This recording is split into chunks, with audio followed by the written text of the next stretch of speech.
Opa, pera aí. Na verdade, antes de mais nada, sejam bem-vindos a mais um pós-crédito séries. E se por acaso você estava pesquisando sobre Game of Thrones no YouTube, se deparou com esse vídeo, clicou nele, tá aqui assistindo, mas não se atentou ao título, fique sabendo que essa é a parte 2 do review do pós-créditos para a 6ª temporada de Game of Thrones. Ou seja, se esse é o primeiro vídeo que você assiste do canal, é muito importante que você dê uma pausa nele e clique no link que está aparecendo em algum lugar dessa tela para assistir a parte 1 do review, porque não foi programado para ter duas partes. Então esse vídeo aqui já começa com o bonde andando, comigo desenvolvendo todos os assuntos que eu comecei a desenvolver lá no primeiro vídeo. Então se você não viu o primeiro vídeo ainda, é extremamente recomendável que você pause esse aqui, clique no link que está aparecendo aqui na tela, vá assistir a primeira parte, depois que você assistir, volte aqui para a segunda. E se você já assistiu a primeira parte antes, eu peço desculpas por te fazer perder esse tempinho, porque esse aviso não foi pra você. De qualquer maneira, quem fez o que eu pedi já deve ter pausado o vídeo, já assistiu a primeira parte e já voltou. Então, sem mais enrolação, vamos para a segunda parte do review da 6ª temporada de Game of Thrones. Vamos lá. Vamos lá. Que tosquice, né? Parece a Ana Maria Braga.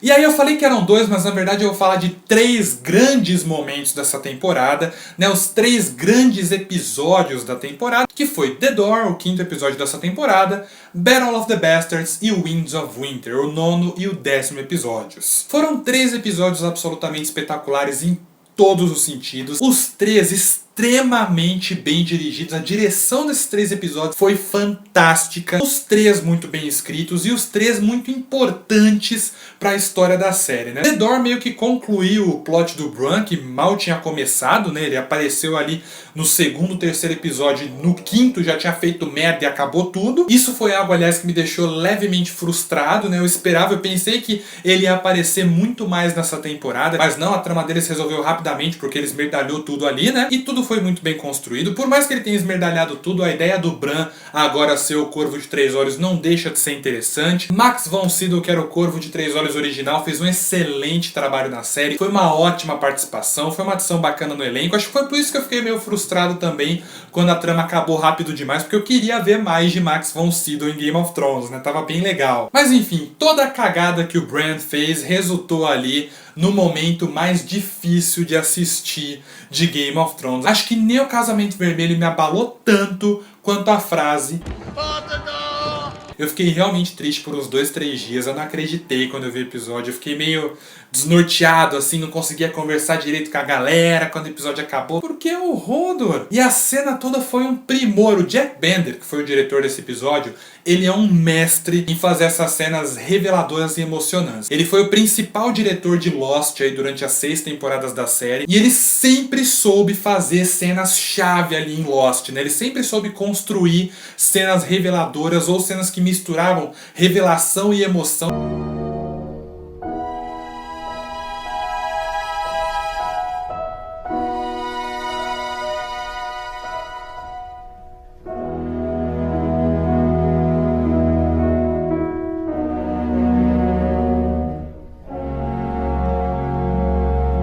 Foi exatamente isso que ele fez em Game of Thrones. A cena foi muito emocionante. Foi bem diferente do que costumam ser as mortes de Game of Thrones, né? Foi uma das poucas mortes ali dramáticas, né? Tristes de Game of Thrones. Que o povo morre nessa série do nada, pra deixar a gente chocado. O Hodor não, ele morreu de um jeito trágico mesmo. Ele foi um cara que passou a vida inteira tendo a memória da própria morte. Isso é algo, aliás, que saiu da mente do George Martin. Ele falou para os produtores incluírem isso na série e só poderia sair da cabeça dele, né? Foi algo muito inteligente, muito mais inteligente, aliás, do que a maior parte das sacadas nessa temporada, o que prova que saiu da cabeça do Martin. Todo o episódio foi muito bom, né? Todos os mistérios que ficaram ali com o Bran, né? Dele ver o futuro, dele ver os White Walkers e a árvore caída, foi tudo muito interessante, mas esse final destruiu todo mundo e pegou todo mundo de surpresa, né? E aí tem os episódios episódios 9 e 10, que até mereciam um vídeo à parte, mas que eu não vou fazer, desculpa, eu vou ter que falar aqui, eu vou ter que comprimir esses dois acontecimentos inacreditáveis aqui. O episódio 9, assim, por N motivos, ele já está marcado na história da televisão. Ok, você pode não ter achado o melhor episódio de Game of Thrones, tem todo o direito. Eu ainda tô dividido entre esse e o The Winds of Winter. Eu não sei exatamente qual dos dois foi melhor, mas é um fato que Battle of the Bastards foi um acontecimento na televisão. Vocês têm noção que a sequência de batalha desse episódio foi melhor que metade das sequências de batalha que eu já vi no cinema na vida? Eu realmente consigo colocar a Batalha dos Bastardos lado a lado ali com o Abismo de Helm, com a batalha nos campos de Pelennor, de Senhor dos Anéis, As Duas Torres e Retorno do Rei, porque elas compartilham das mesmas características. Elas são extremamente bem coreografadas, são extremamente bem produzidas, tem uma fotografia espetacular, são muitíssimo bem dirigidas, são intensas do início ao fim e o mais importante, tanto Peter Jackson nessas duas batalhas do Senhor dos Anéis, não tem como não comparar com as batalhas de Senhor dos Anéis, é inevitável, mas tanto em Senhor dos Anéis quanto na Batalha dos Bastardos, o diretor fez algo muito importante. Ele não deixou o espectador assistindo a batalha. Ele jogou o espectador no meio da batalha. E como Game of Thrones é muito mais violenta do que Senhor dos Anéis, deu pra ver ali de perto que batalha medieval não é bonita. Batalha medieval é bruta, é violenta, é suja, é bagunçada e assustadora. Aquele plano sequência do Jon Snow completamente perdido, e aí vem um e ele bate com a espada, e aí vem outro e ele tá batendo e de repente vem um cavalo e atropela. É fantástico. Com certeza eu não vi nada que chegasse perto de ser tão inacreditável assim na televisão. O realismo dessa batalha é assustador. Eu sempre, quando a gente vê em filme, é inevitável pensar, né? Essa galera com esse monte de cavalo, esses cavalos devem se bater e devem atropelar um monte de gente no caminho. E as batalhas normalmente sempre são bonitinhas, a gente não vê essa bagunça toda com os cavalos, a gente vê no máximo os cavalos se chocando. E nessa sequência não, Game of Thrones deu pra gente toda a dimensão assustadora de uma batalha medieval. Foi de arrepiar. A gente até perdoa a conveniência, lembra do que eu falei lá, que às vezes a conveniência incomoda um pouco? Foi bonito, foi fantástico, a gente vibrou quando eles apareceram, mas convenhamos que a forma como os Cavaleiros do Vale aparecem na história é algo que não aconteceria na narrativa tradicional da série. A cena foi tão mais Senhor dos Anéis e menos Game of Thrones, que inclusive o estandarte dos Cavaleiros do Vale são águias, né? Eagles! The Eagles are coming!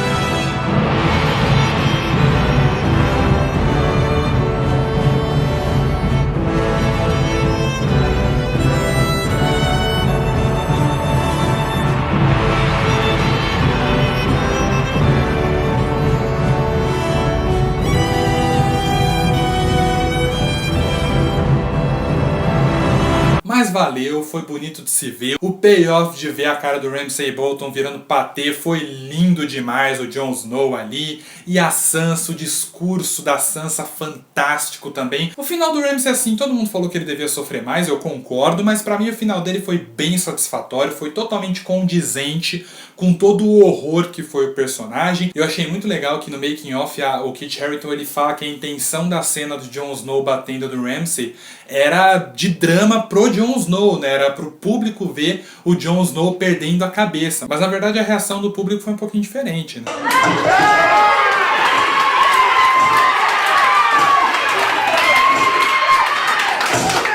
E finalmente o season finale dessa temporada tão intensa, que foi igualmente intenso. 1 bilhão de coisas aconteceram nesse episódio, né? Foi o episódio mais longo da série e foi fantástico do início ao fim. Claro que assim, quando a gente para pra pensar, teve umas forçadas agressivas, mas a gente até perdoa porque renderam cenas maravilhosas, né? Tipo a Arya matando o Alder Frey. O treinamento dela foi qualquer coisa, o Jaqen H'ghar falou que ela não aprendeu a trocar de rosto, ela tava em Bravos, tinha perdido o barco que ela tinha pago pra levar ela, mas aí ela pegou um metrô lá em Bravos, foi pra Westeros de boa, foi lá pra Gêmeas que fica no meio de Westeros de boa, entrou no castelo dos Frey de boa também, se disfarçou e matou todo mundo. Foi forçadíssimo, foi uma mega forçada de barra, é muito difícil defender a forma que a Arya chegou ali, mas quem não achou bonito a Arya degolando o Alder Frey não pulou no sofá na hora que isso aconteceu, que atire a primeira pedra, né? Foi bonita a cena, mas Foi uma baita forçada de barra, né? O Varys, então, nem se fala, né? Ele pegou um trem-bala de Dorne pra Meereen pra acompanhar a Daenerys de volta pra Westeros. Assim, piadas à parte, eu entendo que deve ter rolado uma passagem de tempo ali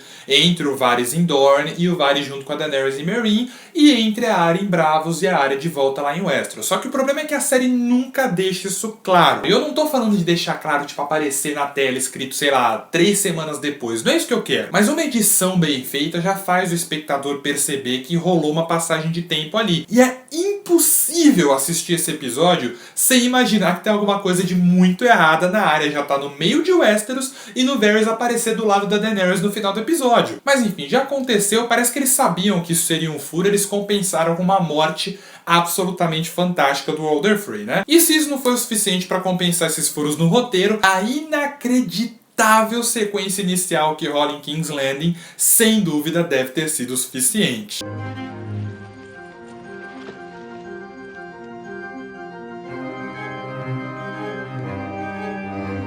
Que sequência incrível, que direção absolutamente magistral nessa sequência. É impressionante, não dava pra respirar. Do começo do episódio até o momento que o Tommen se joga, é praticamente um curta-metragem que a gente tá assistindo ali na tela. São uns 10, 15 minutos ali desenvolvidos de uma forma calma, lenta, mas extremamente intenso ao mesmo tempo. Com um tema fantástico dessa trilha sonora incrível do Ramin Djawadi para essa temporada. Sem dúvida foi a melhor trilha sonora que ele compôs para toda a série, foi a da 6ª temporada. E esse tema do começo do episódio foi de arrepiar do começo ao fim. Se você não sabe o nome, Light of the Seven, procura para ficar ouvindo, porque ele é fantástico do início ao fim. Você sente que vai acontecer alguma coisa. A gente meio que já sabia do fogo vivo, mas mesmo assim a direção é tão boa, a cena é tão bem construída, que fica aquela incerteza de, meu Deus do céu, o que vai acontecer, como que vai acontecer.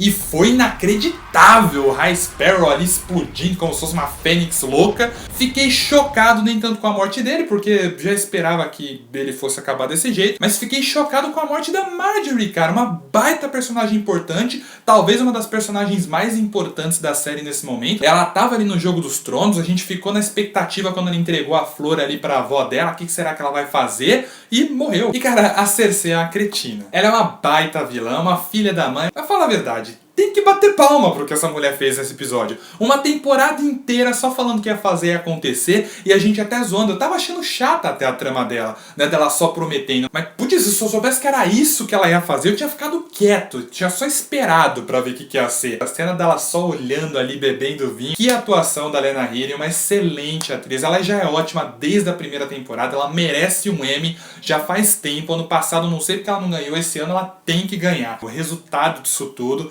que a coroação, também foi de arrepiar. Muita gente ali questionou, a mulher explodiu a rainha, explodiu o High Sparrow, né? O filho se matou e ela simplesmente é coroada e todo mundo assiste e ninguém faz nada. Olha, na minha opinião, primeiro que ninguém ali estava feliz. Depois que tem uma cena no episódio que parece bem solta ali, do Walder Frey falando que o medo é o maior poder que um homem pode ter, né? Uma coisa assim. E basicamente foi isso que eu entendi ali naquela cena. Uma cena ali muito bem feita, aliás, muito bem fotografada, extremamente sombria, mostrando ali o que vai ser o reinado da Cersei. Eu entendi que assim, a mulher acabou de explodir o lugar mais sagrado de Westeros, com um monte de gente dentro. Pra mim fica aquele terrorismo de, olha, eu fiz isso, eu posso fazer coisa muito pior. Então assim, ninguém ali tá apoiando ela, eles estão temendo ela. Foi o que eu entendi dessa cena, né? Muita gente achou forçado, mas pra mim, baseado no que ela fez nesse episódio, não foi tão forçado assim, até que fez sentido dentro do que eles construíram. E agora, pra encerrar esse review, tem que falar da grande teoria que foi confirmada nesse season finale: R mais L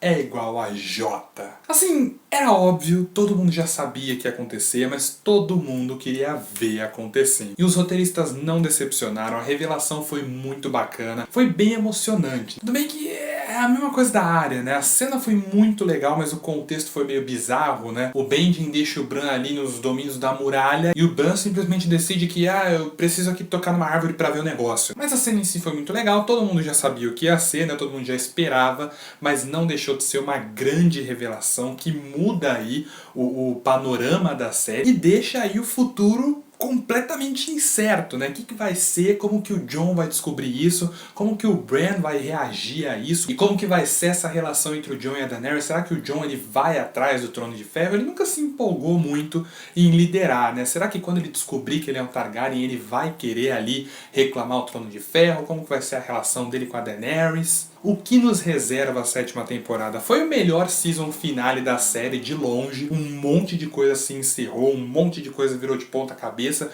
a série mudou completamente e conseguiu apontar aí pro futuro. Enfim, a 6ª temporada de Game of Thrones foi uma grande surpresa. Eu confesso que antes dela estrear eu não estava botando nem um pouco de fé. Pra mim, a tendência da série, com base em tudo que tinha sido a 5ª temporada, né, pelo fato de que tudo que eles inventaram na 5ª temporada ficou bem ruim, por causa disso eu tava esperando o pior pra 6ª temporada, né? Porque a 6ª temporada ia ser completamente original, não ia ter nada dos livros, então eu fiquei naquele medo do que eles fossem fazer. No fim das contas, a história tá bem interessante, né? A forma como a história tá seguindo tá muito legal. O fato deles estarem ali finalmente juntando, unindo todas as pontas, unindo todos os núcleos que estiveram tão separados durante todos esses anos. Então, nessa questão ali de conseguir organizar a história pra encaminhar ela pro seu final, eles estão andando muito bem. Principalmente porque é muito bom você ver que a série está indo para algum lugar. A série já tem 6 anos. Eles precisam indicar que eles sabem para onde eles estão levando. O maior problema da temporada ficou mesmo nos detalhes. Muitos detalhes da narrativa ali foram bem equivocados, foram bem esquisitos. Por mais que eu ache válido eles simplificarem as coisas para conseguirem levar a história para frente logo, algumas das simplificações dele foram difíceis de perdoar porque desviavam muito ali da narrativa que eles vinham desenvolvendo desde o começo da série. Na maioria das vezes durante essa temporada o fanservice funcionou muito bem, em outros momentos não funcionou tão bem assim, porque eles acabaram passando por cima de um monte de coisa só para agradar o público, e isso nem sempre é tão legal. Por exemplo, depois da 15ª vez que alguém foi salvo no último minuto na temporada, começou a encher um pouco o saco. Não estragou, no fim das contas a experiência foi sensacional. Game of Thrones nunca foi tão grande, nunca foi tão comentado, já era um fenômeno pop antes e agora é um fenômeno maior do que nunca, né? Todo domingo o povo parava para assistir Game of Thrones e repercutia loucamente o episódio depois que ele acabava. Isso é algo que eu particularmente, provavelmente muita gente que está assistindo não tinha desde Lost, né? Desde as temporadas de Lost lá, que mesmo quando Lost estava meio caída, todo mundo assistia a série religiosamente, comentava, especulava. E é muito legal ter isso de volta agora com Game of Thrones. E finalmente, encerrando, Game of Thrones 6ª temporada. Melhor episódio, empate técnico entre Battle of the Bastards e The Winds of Winter, os episódios 9 e 10 da temporada. Pior episódio, No One. O plot da Arya se resolveu de um jeito idiota, mas nada aconteceu durante o episódio. Maior acerto da 6ª temporada, o ritmo extremamente dinâmico, a resolução de pontas soltas, a quantidade de momentos épicos muito bem feitos e o claro encaminhamento para o final. E o maior erro da temporada foi o excesso de conveniências e simplificações que muitas vezes acabavam prejudicando um pouco a narrativa. No geral, foi a melhor temporada da série junto com a 4ª. A 6ª temporada de Game of Thrones foi nota 8. That's a bingo! Aí o round voltou. Legal. A Lady Lyanna Mormont. 3 cenas na temporada e já é a melhor personagem. Eu quero ela no Trono de Ferro no final da série. Enfim, este foi mais um pós-crédito série. Deixa aqui embaixo, fale o que você achou da 6ª temporada de Game of Thrones e vamos ficar aí ansiosos pela 7ª até ano que vem. Enquanto isso, eu vou ficando por aqui. Até o próximo vídeo. Falou!